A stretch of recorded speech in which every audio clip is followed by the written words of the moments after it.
back to COVID-19 Vaccine Q A with Dr. Heather Brown.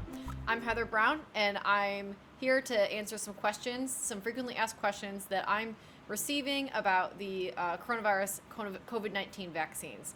I want to thank everybody who emailed me with follow-up questions. Everybody had fantastic questions. You are all thinking like scientists, and I'm here for it. So thank you, everybody, for your participation, and I'm so excited to answer some of these questions that I've received.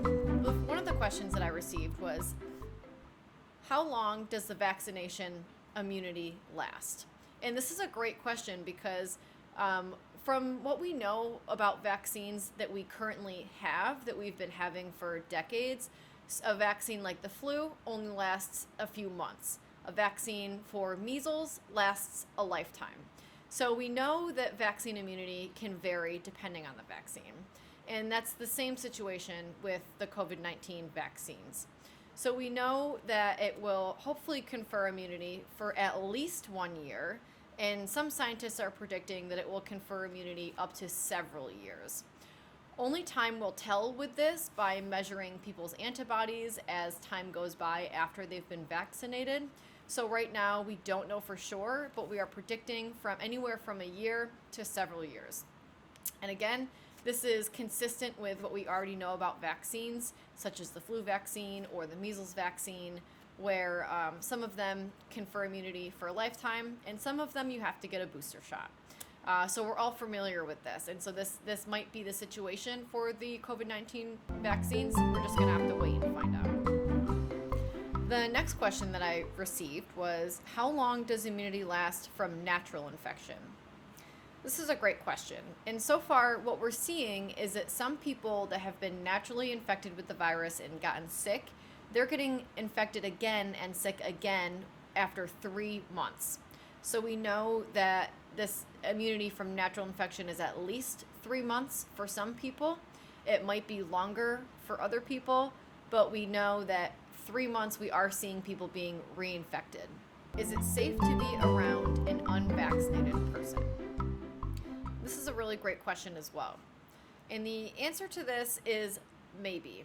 So if someone is unvaccinated and the other people in the group are vaccinated, it's confusing to wonder how the unvaccinated person might be putting the vaccinated people at risk.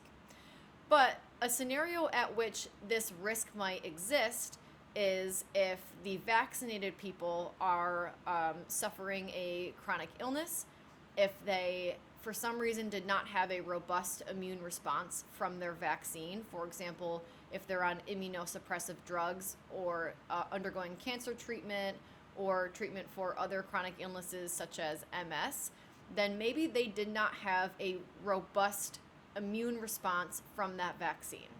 Therefore, when the unvaccinated person comes into the group and potentially can be spreading that virus, they can deposit quite a large viral load, and it can be enough to infect the already previously vaccinated people if they fall into these groups where maybe they didn't receive or they didn't produce a super robust immune response from that vaccine.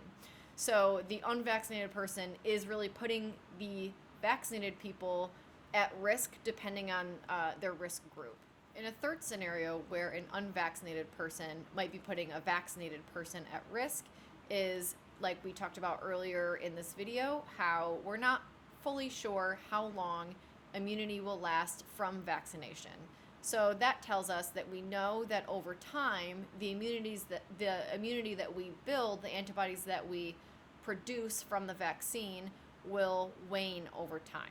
And so this results in an opportunity for an unvaccinated person carrying the virus to transmit it to a person with waning antibodies.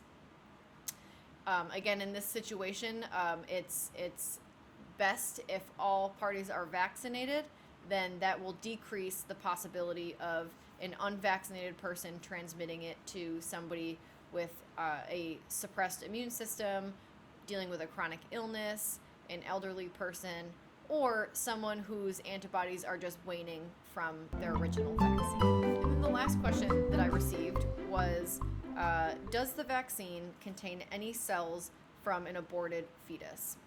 And this question is very important. And the full answer is no, absolutely not.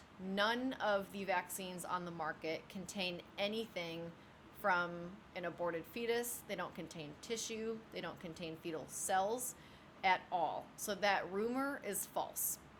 So I'm really excited to continue to answer your questions and walk through this with all of you.